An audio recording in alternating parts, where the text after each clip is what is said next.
Hey, what's up, y'all? Your girl is back with another Car Chronicles. We are talking private practice and not falling into the thirst trap and offering your true valued prices from jump. Let's go ahead and hop in and do a little case study. Hey, y'all, welcome back. My name is Dr. TK, clinical psychologist, solo private practice owner, ex-group practice owner. Loves my group for 5.5 years, but we are still going out here strong for 12 years in the private practice land. And so today I want to talk to you about the importance of not falling in the thirst trap. And what the thirst trap means is that we are impatient as entrepreneurs. We really want that first or that next client, and you would do anything it takes, including saying yes to the wrong opportunities, just because you chasing that next hit. And it sounds like probably something illegal, right? But we talking about therapy here, so get your mind out the gutter. But I want to share with you a lesson learned in a story in my first couple of weeks of private practice back in 2012. Okay. All right. So let me take you all the way back to 2012. So at the time I was working full time at the juvenile camp. I had Thursday, Friday, and Saturday off. And my goal was, when I was starting my private practice, was not to get my own space, but to sublet instead, to do something where I could serve my ideal clients. And I was still tuning what that was. But I knew that I wanted to work with, I'm going to say, a more diverse population. They don't have to be Black, but I just want them to be of a colorful descent, because that's what honestly I was used to at the time and what I was comfortable with serving at the time because of my level of confidence with interacting with other cultures. we need to probably do a Keep It Real series. And so I end up saying that I wanted to work, which did not match my demographic. I just want y'all to hear this, right? Where I chose to work at did not match where my clientele was actually at. So that's important when you get a physical office. And so I wanted to work in like the West LA area, which it's very diverse out there. But I specifically wanted an office in Beverly Hills, right? And it was right by the Beverly Center. I was over there all the time, so that's probably why I wanted a client over there. And what I had told myself was, I didn't know what my prices were going to be at the time, but whatever my rent was, that's how much my therapy sessions needed to cover. And the only reason, honestly, I'm not going to say that I was in full lack mindset. I was, though, but not in 100% lack mode, was simply because I had a job that paid me 6 figures with overtime. I also was working at 2 to 3 colleges at a time. Your girl wasn't hurting for money. In terms of material goods, I had my new home. I had my new car. I was able to take trips. I was newly single. I wasn't hurting for anything. I not have any children, nor was I in a relationship. And so I was just living it up, right? So not everybody can say that. You may have left your job prematurely and all those things, but that wasn't the story for me. So fast forward, I get a referral. I don't know how they found me, but I probably listed myself on Psychology Today at that time. But they found me, and my rate was, I'm just going to say, less than $75. That's all I'm going to leave it as. It was an African-American young man, college basketball player, and I'm going to say that my niche found me, because before then I was working with all difficult teens. And I think that's why I was safer initially working with transitional age youth, because I felt like, well, I was seeing some transitional age youth already in the jail system and also at the high schools I used to work at. So initially I was getting like the 20-year-olds, the 19-year-olds still living at home, but I ended up getting like 2 African-American males who were having panic attacks on the court. And I played basketball, so I was very relatable to, in terms of, the sport itself and like the pressure of the sport itself. And I had panic attacks that I had worked through, through services as well. So beyond that, along with, being a clinical psychologist, it was like a win-win for my clients. And then all of a sudden, one day, after having 2 male clients, I received a phone call from a woman, and she was calling on behalf of her spouse. Now, if you know anything about confidentiality and rules of adults, they can do whatever they want to set up the adult session, but at the end of the day, I still need to have the consultation and the intake with the adult. So the wife proceeded to tell me things that should have been red flags in the beginning, such as not only does he need therapy, this husband also needs a evaluation for work. And I'm like, well, what kind of evaluation? And it was an evaluation that would determine if his mental health impacted him to not go to work. And so I made it clear I don't do SSI evaluations, meaning, I didn't say this on the call, but I did that like at my job through the county. I don't do workers' comp evaluations unless I can talk to the department to determine if I have the proper tools, aka testing materials, questionnaires, intakes that would help me give them the results that they need to see on a report. But I can do more of a progress letter. So I found out that it was through EDD. And so I said, I'm not going to say yes, but I will do the intake, because if the person needs services, even if I do fill out paperwork, my rule is they still need to get services to reduce the symptomology of what I put on the paper. So she said, okay. So she passed off the information to the husband, and then she proceeded to tell me another red flag, which was, because I said, how long has he been seeking a counselor? Just give me a little bit tidbit, until I talk to him. And she said, I was so happy, like, this is our last try. We tried to call other therapists. She didn't really tell me what happened with the other therapists, but basically the therapists were not available. And it was probably because of the third red flag, which was he needed this to be done in the next 2 weeks. And so I said, well, I do have an appointment, but in terms of documentation, again, I can't make any promises. And also, if I do choose to write up a report that I am able to within the scope of my practice, then it can range from, and this is where I learned that therapists need to have an idea based off who they serve, how much you should be charging for report writing, because it's very different than a progress note and writing up the intake, right? And back then I did paper charts. Is it can range from as low as $25 up to $150. So she said, okay. So had a brief consultation with him. He scheduled the appointment with me, gave him the address. He came the following week. So the intake itself, now keep in mind, I just told y'all I did SSI evals. Part of the SSI evals was me doing malingering tests. I need to see if you're lying. Are you exaggerating symptoms? Now, at the end of the day, if you are presenting in such a way that you are severely having problems, right? And this is what I used to do with some of the clients in the other job, is like, if you can keep up these symptoms for months and months, you actually might have a problem, because no one can keep up severely mentally ill symptomology. Like, I'm seeing things, hearing things, I'm severely, majorly depressed, all these things, right? So I have the intake. The intake in the beginning was cool until I asked him to walk me through when he said he used all the words. He was suffering from major depression. And I said, well, can you tell me what you're experiencing? How does it show up at home, at work, with your marriage, all those things. So it's like he was reciting the DSM book. If you're a therapist, you know exactly what I'm talking about. And not only did he recite the symptomology, not in order, but it was like a checklist. He didn't really state the frequency and onset, the things that we need to know, but every symptom was severe. And I'm not saying that it can't happen, but I've never met a person where every symptom is severe, right? I only see that with kids when they feel like nobody's paying attention to them. But again, I'm not saying that this couldn't happen, right? Y'all, I'm trying to double dip here and do this catch up with y'all. And this story just came to me because I'm like, ooh, therapist's been asking about this topic. So if you hear my son, you hear my son. It is what it is. All right, moving on. Shh. Okay, we're on our way to Chick-fil-A. So we're on summer break.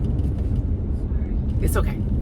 All right, so as he's telling me the symptomology, what dawned on me is, did he remember that I told him and his wife that if his symptoms are so severe where it's impacting work, and if these papers are they make the decision, if that's going to help him get off work along with my recommendations to continue treatment, he needs to continue treatment. So at the end, he said, so what is it, doc? And I said, well, per your report of what you're experiencing, it's definitely along the lines of depression. I didn't want to classify it in front of him. I said, I have no problem writing up the report, but the cost of the report is going to be $150. And he said, but wait, my session is $150, right? So I chose to make my rate in that moment the regular rate that I wanted to charge with those young people, because I said, there's no way I'm putting my license and liability on the line for me undercharging. And I want y'all to hear that. You are serving people. Your liability is on the line. Your malpractice is on the line every time you do therapy. So why are you shortcutting yourself when you're the one that has to pay for your bills, your malpractice, your student loans, and all of your expenses? Like, think about what you put into it and what you're not getting back. So I had told them up front that it was $150, but ultimately, because of the amount of pages that I had to fill out, and because he needed them right then and there, and I didn't have a client after him, I said, you can come back, you can sit in the lobby, but it's going to take me about 30 to 45 minutes because it had to be handwritten. It wasn't until later, probably 2 to 3 years later, because I've done more after that, where we were able to do electronically, like an upload and type out all the forms, right? And I got really good at it, but I'm like, it's $150. And so he was very frustrated. And then I told him, by the way, I'm going to write in here, I need to see you weekly. And he said, oh no, I got work to do. And I'm like, but you just told me that that your job, your mental health impacted your job. He said, oh, that's another job. I need to go trucking and I need to go drive the truck across state lines. So I actually need time off of the first job that I'm getting off on with your documentation. And I'm thinking to myself, this got to be illegal, right? And so I said, let me just say in the scope of my practice, I'm writing up what I see. And I want y'all to hear that too. I don't want nobody in my comments saying, oh my God, what did you do? I'm writing up what I see, because at the end of the day, the services didn't finish. Okay. So when you fill out paperwork like this, it says that there needs to be a second set of paperwork to return the person back to work, or to continue the person to be able to be off work. Now, here's the thing. If the person presents with major depressive disorder, moderate, let's just say if that was his diagnosis, that means he needs to see me once a week. He isn't suicidal, so not twice a week, no on-call, but once a week. So if you're going trucking, I can't see you. I'm not going to do telephone services. That's out. I don't do that, right? I didn't say it like that, but I'm telling y'all, I don't do that. And so he said, but I can't come every week. I said, well, then maybe we shouldn't do this paperwork. And he said, well, no, I need the paperwork. And I said, I understand that. And I'm going to write down what you reported. But he can kind of tell that I knew he was like shooting the shit, because I'm like, you do know, I don't know if you read these documents, I need to do an evaluation every 2 weeks, which means that I need to see you every week to provide progress on treatment. And he's, I didn't know it was going to be all this. It's already $300 or whatever. Now, mind you, this is a blackmail. And the only thing I can think about in that moment is, was I chosen because I was the last person standing? And maybe, I don't know, you thought you were going to get over on a young black woman doing therapy? Absolutely not, sir. I didn't say that out loud, but that's what I was thinking. And so he said, fine. I'll do the next session. So I said, let's schedule it before I do this paperwork so that I can understand that you're committed. And let me then explain to you how therapy is going to work, treatment planning, all those things, right? So he said, all right, just do the paperwork. So we agreed upon it. He did the paperwork. You can tell that he was lying about showing up to the session, but I said, I'm going to put on here that you agreed to one-on-one therapy weekly. He said, okay. Gave him the paperwork back. Always make a copy. Made a copy of the documentation. And back then again, we didn't have EHR, so I just like saved it to his physical chart. So no show, no cancel. Hence, I'm gonna link up my no-show video. You want to know your no-show policy, right? And what your extenuating circumstances are, and at what point did you shut down a case. So he didn't show up, but then somehow I think I ended up talking to his wife or something like that, and I can't do much over there. And so she ended up calling on his behalf saying, oh, he's working. And I said, okay, well, let him know to call me, confidentiality wise. But ultimately, when I talked to him, I informed him very briefly, because he was working, that unfortunately, because you have chosen to skip this session, you also have a no-show fee assessed, $150. I don't think it was $150 at that time. I think it was like $75. But you have a fee because you didn't cancel, you didn't show, you didn't cancel before 24 hours. And then on top of that, we only have a week left. And basically he told me he ain't coming back. And I said, that's your choice. Per your symptoms, I would highly discourage that. We need to work on your depressive symptoms that you reported, even though I know he was elevating the symptoms, right? And so, I just wanted to make sure that he understood where I was coming from clinically, so that I could document it in his chart what he said. And I did, to a T, in quotes. When it comes down to stuff like this, I put stuff in quotes. I don't do no paraphrasing, no reflective statements. Nope, in quotes. I said this, he said this, right? So he blatantly said he's not coming back. He got upset. He said he's not paying a no-show fee. And I said, that's fine. I said, so if you choose to come back into treatment, because I want to close up shop. If you choose to come back to treatment in the future, you know how to find me. If you need documentation for this online system in the future, I will not be able to do it until I've seen you at minimum 2 times. Does that make sense? And he said yes. And so I said, have a great day. Is it okay if I mail you some resources to your home? He said yes, for mental health. That's what we do when we close out a chart. Filled out a treatment summary, wraps it up, right? All right, so let's talk about why I am sharing this with you. I meet way too many therapists who undervalue their services. They undervalue their expertise. They undervalue all the years that they've put in with their degree, with internship hours, postdoc hours, licensure studying hours, work hours, getting underpaid and overworked, right? And I have made, I'm not going to say a lot of mistakes, but I've learned from a lot of my life, career, and entrepreneurship experiences. And I just firmly don't believe that entrepreneurs, if they know someone who has experienced what they don't want to go through, if they're 6 to 8 steps ahead or 8 to 10 steps ahead, why would you want to prolong your abundance journey just to say, I can do this by myself. I can figure it out on my own. I can talk to my therapist friends. And if that was the case, then some therapists will be a lot further than what they are. But the problem is, if you are maybe the smartest person in your circle, or if you don't have anybody speaking life into you and into your business and into an abundance mindset, it's going to be really difficult for you to get out of the imposter syndrome, right? Or the limiting beliefs, or I can't charge that amount. Or I've heard I charge people of color because I'm Black, so I attract a lot of clinicians of color. And so, I used to say that. I wonder if the reason why people don't want to pay me is because I'm Black.